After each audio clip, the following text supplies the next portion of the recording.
Federalist, Na. 43. The same subject continued. The powers conferred by the Constitution further considered. For the Independent Journal, Wednesday, January 23, 1788. Madison. To the people of the state of New York, the fourth class comprises the following miscellaneous powers. 1. A power to promote the progress of science and useful arts by securing for a limited time to authors and inventors the exclusive right to their respective writings and discoveries. The utility of this power will scarcely be questioned. The copyright of authors has been solemnly adjudged in Great Britain to be a right of common law. The right to useful inventions seems with equal reason to belong to the inventors. The public good fully coincides in both cases with the claims of individuals. The states cannot separately make effectual provisions for either of the cases, and most of them have anticipated the decision of this point by laws passed at the instance of Congress. 2. To exercise exclusive legislation in all cases whatsoever over such district not exceeding 10 miles square as may, by cession of particular states and the acceptance of Congress, become the seat of the government of the United States, and to exercise like authority over all places purchased by the consent of the legislatures of the states in which the same shall be, for the erection of forts, magazines, arsenals, dockyards, and other needful buildings. The indispensable necessity of complete authority at the seat of government carries its own evidence with it. It is a power exercised by every legislature of the Union, I might say of the world, by virtue of its general supremacy. Without it, not only the public authority might be insulted and its proceedings interrupted with impunity, but a dependence of the members of the general government on the state comprehending the seat of the government for protection in the exercise of their duty might bring on the national councils an imputation of awe or influence equally dishonorable to the government and dissatisfactory to the other members of the Confederacy. This consideration has the more weight as the gradual accumulation of public improvements at the stationary residence of the government would be both too great a public pledge to be left in the hands of a single state, and would create so many obstacles to a removal of the government as still further to abridge its necessary independence. The extent of this federal district is sufficiently circumscribed to satisfy every jealousy of an opposite nature, and as it is to be appropriated to this use with the consent of the state ceding it, as the state will no doubt provide in the compact for the rights and the consent of the citizens inhabiting it, as the inhabitants will find sufficient inducements of interest to become willing parties to the cession, as they will have had their voice in the election of the government which is to exercise authority over them, as a municipal legislature for local purposes derived from their own suffrages will of course be allowed them, and as the authority of the legislature of the state and of the inhabitants of the ceded part of it to concur in the cession will be derived from the whole people of the state in their adoption of the Constitution, every imaginable objection seems to be obviated. The necessity of a like authority over forts, magazines, etc., established by the general government, is not less evident. The public money expended on such places and the public property deposited in them requires that they should be exempt from the authority of the particular state. Nor would it be proper for the places on which the security of the entire Union may depend to be in any degree dependent on a particular member of it. All objections and scruples are here also obviated by requiring the concurrence of the states concerned in every such establishment. 3. To declare the punishment of treason, but no attainder of treason shall work corruption of blood or forfeiture except during the life of the person attainted. As treason may be committed against the United States, the authority of the United States ought to be enabled to punish it. But as newfangled and artificial treasons have been the great engines by which violent factions, the natural offspring of free government, have usually wreaked their alternate malignity on each other, the convention have, with great judgment, opposed a barrier to this peculiar danger by inserting a constitutional definition of the crime, fixing the proof necessary for conviction of it, and restraining the Congress, even in punishing it, from extending the consequences of guilt beyond the person of its author. 4. To admit new states into the Union, but no new state shall be formed or erected within the jurisdiction of any other state, nor any state be formed by the junction of two or more states or parts of states without the consent of the legislatures of the states concerned as well as of the Congress. In the Articles of Confederation, no provision is found on this important subject. Canada was to be admitted of right on her joining in the measures of the United States and the other colonies, by which were evidently meant the other British colonies, at the discretion of 9 states. The eventual establishment of new states seems to have been overlooked by the compilers of that instrument. We have seen the inconvenience of this omission and the assumption of power into which Congress had been led by it. With great propriety, therefore, has the new system supplied the defect. The general precaution that no new state shall be formed without the concurrence of the federal authority and that of the states concerned is consonant to the principles which ought to govern such transactions. The particular precaution against the erection of new states by the partition of a state without its consent quiets the jealousy of the larger states, as that of the smaller is quieted by a like precaution against the junction of states without their consent. 5. To dispose of and make all needful rules and regulations respecting the territory or other property belonging to the United States, with a proviso that nothing in the Constitution shall be so construed as to prejudice any claims of the United States or of any particular state. This is a power of very great importance, and required by considerations similar to those which show the propriety of the former.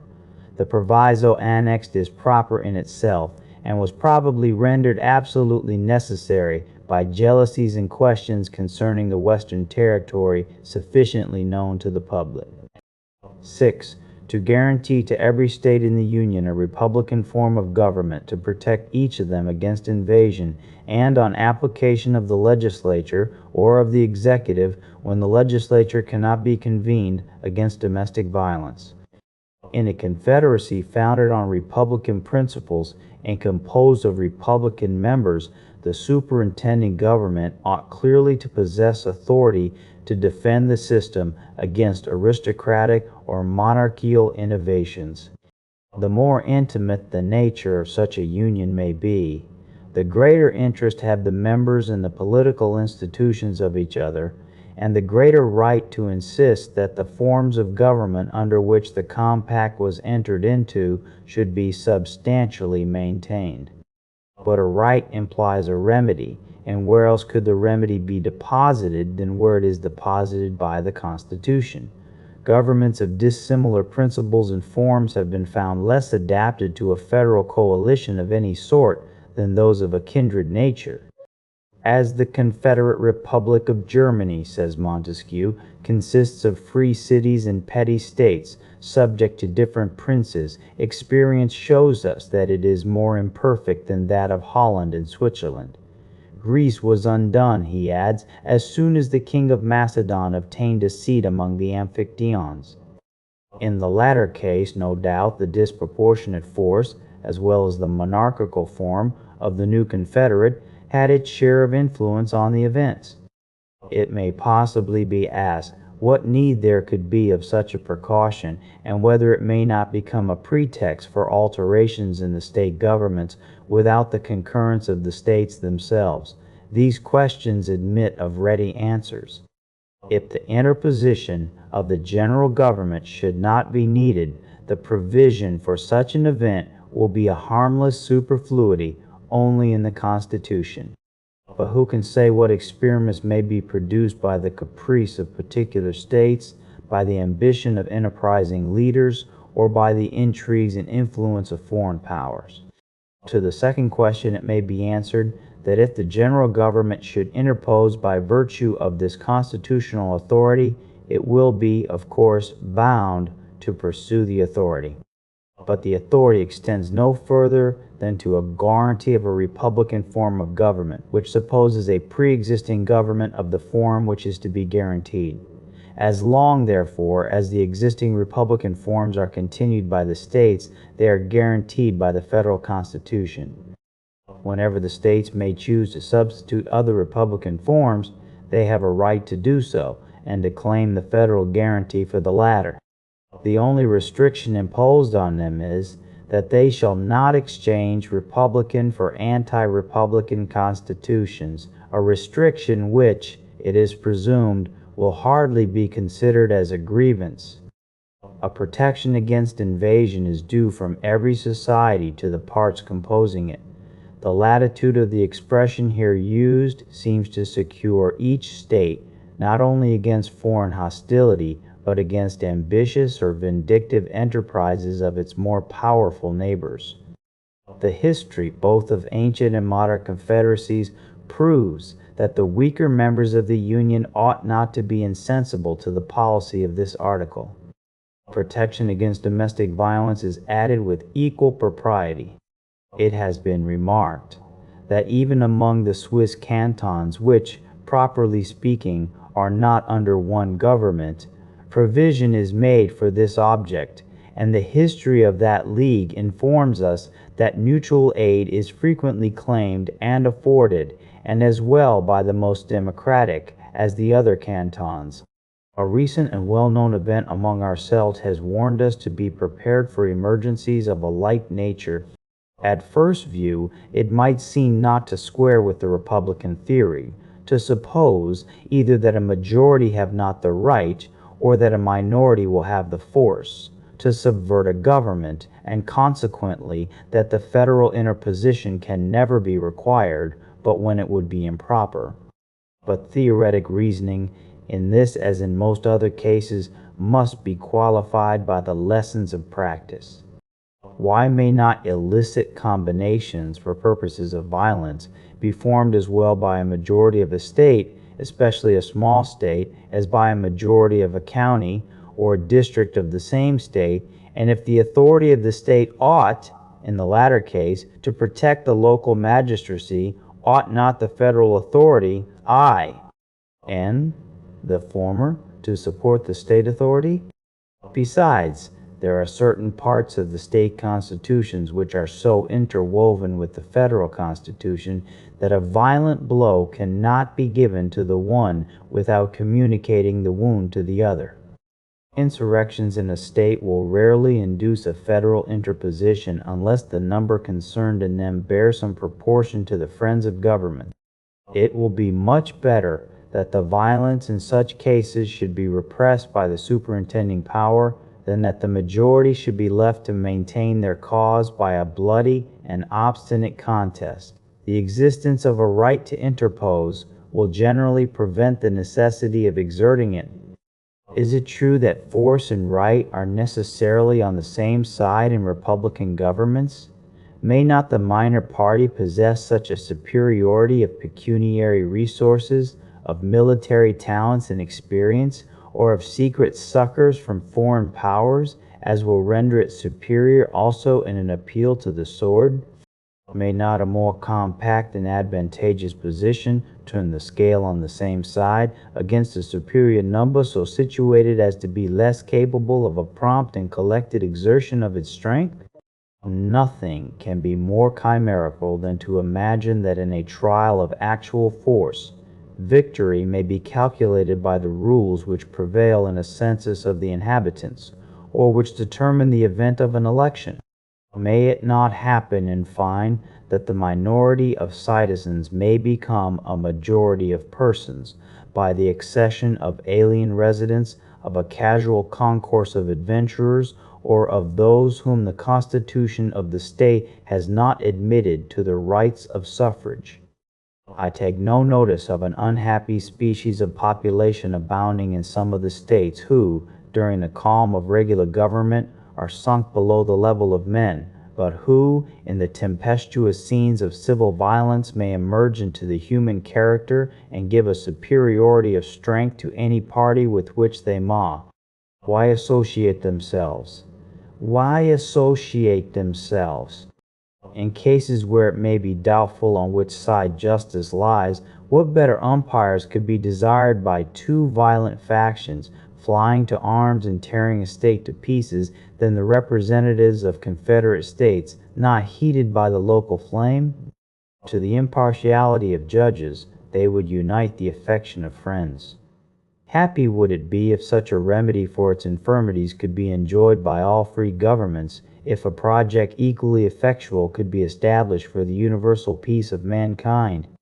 Should it be asked, what is to be the redress for an insurrection pervading all the states and comprising a superiority of the entire force, though not a constitutional right? The answer must be that such a case, as it would be without the compass of human remedies, so it is fortunately not within the compass of human probability, and that it is a sufficient recommendation of the Federal Constitution, that it diminishes the risk of a calamity for which no possible constitution can provide a Among the advantages of a Confederate Republic enumerated by Montesquieu, an important one is, that should a popular insurrection happen in one of the states, the others are able to quell it. Should abuses creep into one part, they are reformed by those that remain sound. 7. To consider all debts contracted and engagements entered into before the adoption of this Constitution as being no less valid against the United States under this Constitution than under the Confederation. This can only be considered as a declaratory proposition, and may have been inserted, among other reasons, for the satisfaction of the foreign creditors of the United States, who cannot be strangers to the pretended doctrine that a change in the political form of civil society has the magical effect of dissolving its moral obligations. Among the lesser criticisms which have been exercised on the Constitution, it has been remarked that the validity of engagements ought to have been asserted in favor of the United States, as well as against them, and in the spirit which usually characterizes little critics, the omission has been transformed and magnified into a plot against the national rights. The authors of this discovery may be told, what few others need to be informed of, that as engagements are in their nature reciprocal, an assertion of their validity on one side necessarily involves a validity on the other side, and that as the article is merely declaratory, the establishment of the principle in 1c is sufficient for every case. They may be further told that every constitution must limit its precautions to dangers that are not altogether imaginary, and that no real danger can exist that the government would dare, with or even without this constitutional declaration before it, to remit the debts justly due to the public on the pretext here condemned. 8. To provide for amendments to be ratified by 3/4 of the states under 2 exceptions only. That useful alterations will be suggested by experience could not but be foreseen. It was requisite, therefore, that a mode for introducing them should be provided. The mode preferred by the convention seems to be stamped with every mark of propriety. It guards equally against that extreme facility which would render the Constitution too mutable, and that extreme difficulty which might perpetuate its discovered faults. It, moreover, equally enables the general and the state governments to originate the amendment of errors, as they may be pointed out by the experience on one side or on the other. The exception in favor of the equality of suffrage in the Senate was probably meant as a palladium to the residuary sovereignty of the states, implied and secured by that principle of representation in one branch of the legislature, and was probably insisted on by the states particularly attached to that equality.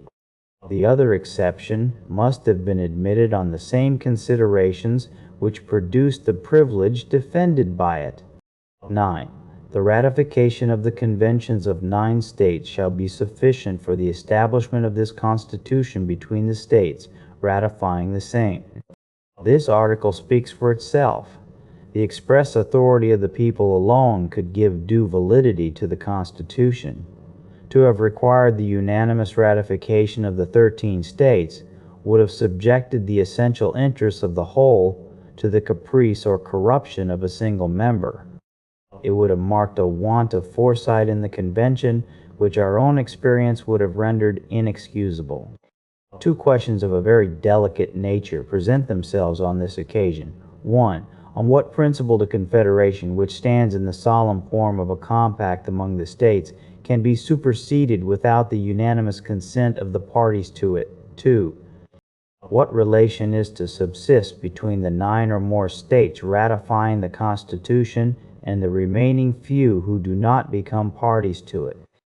The first question is answered at once by recurring to the absolute necessity of the case, to the great principle of self-preservation, to the transcendent law of nature and of nature's God, which declares that the safety and happiness of society are the objects at which all political institutions aim, and to which all such institutions must be sacrificed.